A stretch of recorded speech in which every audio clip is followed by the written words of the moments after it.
Arzum 9999 adı ilə tanınan tiktoker İlduzə Hacıyevanın məhkəmə işi yenidən gündəmdədir.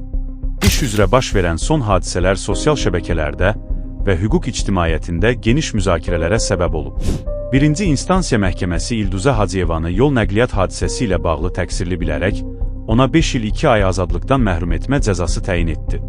Hökm elan olunduqdan sonra o cəza çəkmə müəssisəsinə göndərildi. Lakin bir neçə həftə sonra müdafiə tərəfi hökmdən apellyasiya şikayəti verdi.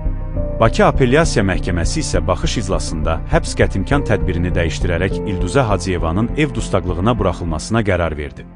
Məhz bundan sonra cəmiyyətdə bir sual gündəmə gəldi. Əgər birinci instansiya məhkəməsi həbs cəzası veribsə, Apellyasiya Məhkəməsi niyə onu ev dustaqlığına buraxdı? Hüquqşünasların izahına görə, burada söhbət təqsirliliyin dəyişməsindən yox, qətimkan tədbirinin dəyişdirilməsindən gedir. Yəni, Apellyasiya Məhkəməsi hələ yekun qərar verməyib və işə mahiyyəti üzrə baxış davam edir. Ancaq bu işdə daha mühüm hüquqi məqam var. Tutaq ki, Apellyasiya Məhkəməsi və ya sonraki instansiya birinci instansiyanın hökmünü ləğv etdi. Hətta İlduzə Hacıyevaya bəraət verildi və ya cinayət təqibinin əsassız olduğu müəyyən edildi. Bu halda nə baş verəcək?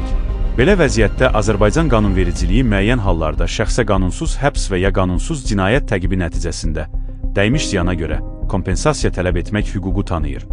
Bu isə o deməkdir ki, yekun qərar bəraətverici olarsa, həbsdə keçirdiyi müddətlə bağlı dövlətə qarşı təzminat tələbi irəli sürülməsi hüquqi baxımdan mümkün ola bilər. Lakin bunun baş verməsi üçün vacib bir şərt var. Təkcə ev dustaqlığına buraxılması və ya həbs qətimkan tədbirinin dəyişdirilməsi kompensasiya hüququ yaratmır. Bunun üçün yekun məhkəmə qərarı həlledici olacaq. Hazırda bütün diqqətlər Bakı Apellyasiya Məhkəməsinin növbəti iclasına yönəlib. Məhz həmin prosesdə iş üzrə təqdim olunan sübutlar, ekspertiza rəyləri və tərəflərin arqumentləri yenidən qiymətləndiriləcək.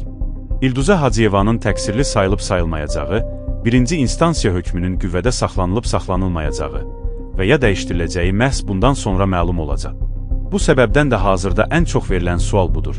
Əgər yekunda bəraət verilərsə, həbsdə keçirdiyi günlərin hüquqi məsuliyyətini kim daşıyacaq və dövlətə qarşı təzminat iddiası qaldırıla biləcəkmi? Bu sualın cavabını isə yalnız yekun məhkəmə qərarı verəcək.